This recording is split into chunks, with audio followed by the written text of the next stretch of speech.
আসসালামু আলাইকুম দোস্ত। নতুন করে আবারও জাকির নায়েক ভাইয়ের লেকচার নতুন করে নিয়ে আসলাম। ঠিক আছে বন্ধুরা, আর এখানে দুই মেয়ে প্রশ্ন করেছে, দুই বোন। এক বোনে প্রশ্ন করেছে কি, যদি প্রশ্ন উত্তর দিতে পারেন তাহলে মুসলিম ছেলেদের বিয়ে করবো আর মুসলিম এক ধর্ম গ্রহণ করব। ঠিক আছে, আরও একজন আছে, দুইজনের কেমনে কেমনে প্রশ্ন করার, প্রশ্নের উত্তর কীভাবে দিবে। ঠিক আছে, শুরু থেকে শেষ পর্যন্ত দেখতে থাকেন এখন সবাই। আর ভিডিওটা ভালো লাগলে লাইক করে দেবেন আর সাবস্ক্রাইব করে রাখবেন এরকম ভিডিও দেখার জন্য। ঠিক আছে বন্ধুরা, তাহলে শুরু করছি।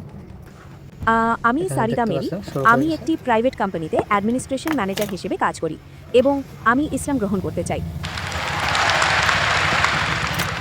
এবং এটা শুধুমাত্র আমার জীবনের দেখছেন, দুজন মানুষের প্রশ্ন কারণে। উত্তর করে দিলেন। সেটা হলো আমি একজন মুসলিম ছেলেকে বিয়ে করতে চাই এবং আমি তাকে প্রতিদিন দেখি।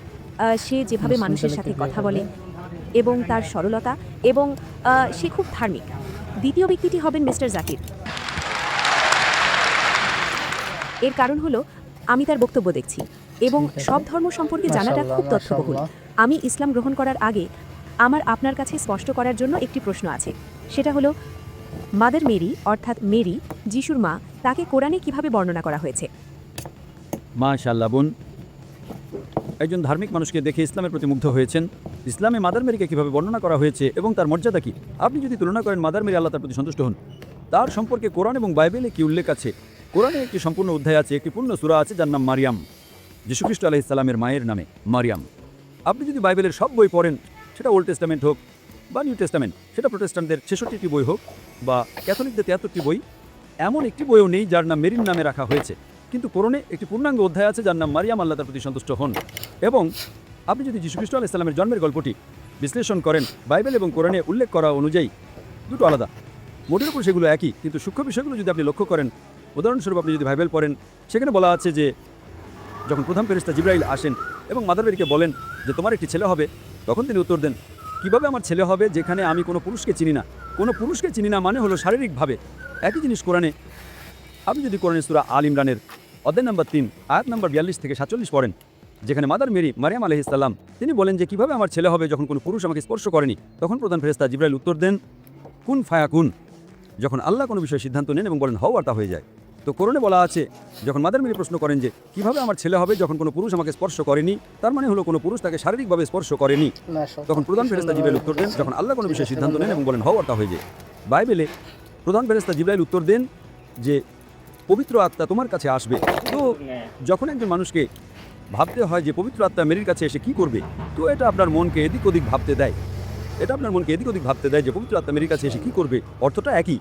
এর মানে হলো কোনো পুরুষের হস্তক্ষেপ ছাড়াই যীশুখ্রিস্ট আলাইহিস সালাম জন্মগ্রহণ করেছিলেন। কিন্তু কোরআন যেভাবে বর্ণনা করেছে তা বাইবেলের তুলনায় আরও অনেক বেশি মহিমান্বিত, আরও পবিত্র এবং আরও অনেক বেশি গ্রহণযোগ্য। তো আপনি যদি কোরআনে পড়েন, আল্লাহ সুবহানাহু ওয়া তাআলা সূরা আল ইমরানের 3 নম্বর অধ্যায়ের 42 নম্বর আয়াতে বলেছেন, আল্লাহ বলেছেন যে ফেরেশতারা এসে বলেছিলেন যে আল্লাহ তোমাকে মনোনীত করেছেন মাদার মেরিকে এবং সারা বিশ্বের নারীদের উপরে তোমাকে মনোনীত করেছেন। তো যে সম্মান দেওয়া হয়েছে মাদার মেরি আলাইহিস সালামকে কোরআনে, সেটা হলো আল্লাহ সুবহানাহু ওয়া তাআলা বলেছেন যে তিনি সারা বিশ্বের নারীদের মধ্যে শ্রেষ্ঠ মনোনীত নারী। কল্পনা করেন কোরআন আরবদের কাছে আরবি ভাষায় নাজিল হচ্ছে এবং সেই সময়ে আরব এবং ইহুদিদের মধ্যে সম্পর্ক ভালো ছিল না। কোরআন বলছে একজন ইহুদি নারী যীশুখ্রিস্ট আলাইহিস সালামের মা মাদার মেরিকে অন্য সব নারীদের উপরে মনোনীত নারী হিসেবে সম্মানিত করা হয়েছে। কল্পনা করেন মুহাম্মদ সাল্লাল্লাহু আলাইহি ওয়াসাল্লাম আরবদের কাছে বার্তা দিচ্ছেন এবং আসলেই তাদের বিরাগভাজন করছেন যে একজন ইহুদি নারী আরব নারীদের উপরে মনোনীত হয়েছেন। তিনি বলেননি যে তার স্ত্রী খাদিজা আল্লাহ তার প্রতি সন্তুষ্ট হন, মনোনীত নারী ছিলেন, অথবা তার কন্যা ফাতেমা আল্লাহ তার প্রতি সন্তুষ্ট হন, মনোনীত নারী ছিলেন। তিনি পারতেন না, কারণ আল্লাহ বলেছেন এটা আল্লাহ তরফ থেকে আসা ওহী, তাকে শুধু সেটা পুনরাবৃত্তি করতে হবে। তিনি কোরআনে বলেছেন যে মাদার মেরি সারা বিশ্বের নারীদের উপরে মনোনীত নারী। তো কোরআনে মাদার মেরিকে যে সম্মান দেওয়া হয়েছে তা বাইবেলের চেয়েও অনেক উন্নত। আশা করি আপনার প্রশ্নের উত্তর পেয়েছেন বোন। ধন্যবাদ। বোন, আশা করি এতে প্রশ্নের উত্তর মিলেছে। আমি শুধু আগের বোনকে অনুরোধ করবো যে বোন প্রশ্নটি করেছিলেন। প্রশ্নবর্মাক তিনি চলে গেছেন এবং তিনি ইতোমধ্যেই তার শপথ নিয়ে নিয়েছেন। ও মাশাল্লাহ। হ্যাঁ বোন, আপনাকে অনেক স্বাগত। আমি দুই ভিন্ন পরিবেশ থেকে এসেছি, তাই আমি অর্ধেক ফিলিপিনো এবং অর্ধেক ভারতীয়।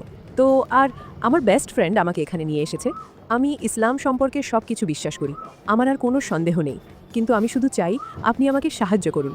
মানে আমি আসলে নিশ্চিত নই যে সত্যি কি আমাকে বাধা দিচ্ছে, তাই আমি শুধু আপনার কাছে জানতে চাই আপনি কি আমাকে সাহায্য করতে পারবেন কিনা। অবশ্যই বোন, আপনি আপনার প্রশ্ন করতে পারেন। সন্দেহটা কি? সেটাই সন্দেহ। আমি জানি না সত্যি কি আমাকে বাধা দিচ্ছে। না, আপনি বলছেন যে আপনি ইসলাম পড়েছেন এবং আপনি ইসলামের সাথে একমত, কিন্তু এমন কিছু আছে যা নিয়ে সন্দেহ আছে। হ্যাঁ, এমন কিছু আছে যা আমাকে বাধা দিচ্ছে, কিন্তু আমি ঠিক জানি না, আমি সত্যি জানি না। বোন প্রশ্ন করেছেন যে এমন কিছু প্রশ্ন আছে করে হেসে যা দিলেন। আমাকে বাধা দিচ্ছে, কিন্তু আমি জানি না কি বাধা দিচ্ছে। বোন, আপনি যদি না জানেন যে কি বাধা দিচ্ছে, তাহলে সেই জানি নাটাকে থাকতে দিন। আপনি শুধু সেটা ভুলে যান এবং এক ধাপে গিয়ে যান। ঠিক আছে। বোন, আপনি কি বিশ্বাস করেন যে ঈশ্বর এক?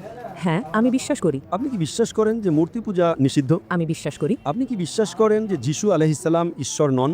হ্যাঁ, আমি বিশ্বাস করি। আপনি বিশ্বাস করেন তিনি ঈশ্বর নন, আমি বিশ্বাস করি তিনি ঈশ্বর নন। কিন্তু তিনি ঈশ্বরের একজন বার্তাবাহক। হ্যাঁ, আপনি কি বিশ্বাস করেন নবী মোহাম্মদ ঈশ্বরের বার্তাবাহক? হ্যাঁ, আমি করি। বোন, এই দুটি বিষয় যা আল্লাহ ছাড়া কোনো উপাস্য নেই এবং নবী মোহাম্মদ সাল্লাল্লাহু আলাইহি সাল্লাম আল্লাহর বার্তাবাহক, এটাই আপনার এই স্কুলে প্রবেশের জন্য যথেষ্ট। যখন কেউ স্কুলে প্রবেশ করে তখন তাকে গ্র্যাজুয়েট হতে হয় না। সে প্রাথমিক বিষয়গুলো জানে, স্কুলে প্রবেশ করে এবং তারপর সে আরও শেখে। তাই আপনার কাছে আমার অনুরোধ থাকবে যে আপনি যদি বিশ্বাস করেন যে কোনো উপাস্য নেই আল্লাহ ছাড়া, এবং আপনি বিশ্বাস করেন যে মূর্তি পূজা নিষিদ্ধ, আপনি বিশ্বাস করেন নবী মোহাম্মদ সাল্লাল্লাহু আলাইহি সাল্লাম ঈশ্বরের বার্তাবাহক, আপনি এগিয়ে যান এবং ইনশাআল্লাহ ঈশ্বর আপনাকে আরও পথ দেখাবেন এবং ইনশাআল্লাহ আপনি আরও বেশি ধর্মপালনকারী মুসলিম হবেন। ঠিক আছে। তাহলে আপনি ইসলাম গ্রহণ করতে চান বোন? আমার মনে হয় আমার করা উচিত। কেন নয়? আপনাকে কি কেউ জোর করছে? না, কেউ আমাকে জোর করছে না। আপনি কি আপনার নিজ ইচ্ছাই করছেন? হ্যাঁ, আমি তাই করছি। তাহলে ইনশাআল্লাহ আমি শুধু এটা আরবিতে বলবো আর আপনি আমার সাথে সাথে বলবেন। ঠিক আছে। আশহাদু আশহাদু আল্লাহ আল্লাহ ইলাহা ইলাহা ইল্লাল্লাহ ইল্লাল্লাহ ওয়া আশহাদু ওয়া আশহাদু আন্না আন্না মুহাম্মাদান মুহাম্মাদান আবদুহু আবদুহু ওয়া রাসূলুহু। ওয়া রাসূলুহু। আমি সাক্ষ্য দিচ্ছি আমি সাক্ষ্য দিচ্ছি যে যে আল্লাহ ছাড়া কোনো উপাস্য নেই, আল্লাহ ছাড়া কোনো উপাস্য নেই। নবী মুহাম্মদ নবী মোহাম্মদ হলেন বার্তাবাহক এবং আল্লাহর বান্দা। হলেন বার্তাবাহক এবং আল্লাহর বান্দা। মাশাআল্লাহ, আপনি মুসলিম হয়েছেন। আমিন আমিন সুম্মা আমিন। আমি আল্লাহ সুবহানাহু ওয়া তাআলার কাছে প্রার্থনা করি তিনি আপনাকে আরও পথ দেখান এবং যে কোনো বাধা দূর করেন। এবং যদি আপনার কোনো প্রশ্ন থাকে তবে আপনি সবসময় স্বাগত ইমেল করতে zakir@irf.net এ, এবং ইনশাআল্লাহ আমরা চেষ্টা করব আপনার প্রশ্নগুলোর উত্তর দিতে, যদি পরবর্তীতে আরও কিছু থাকে ইনশাআল্লাহ। ধন্যবাদ।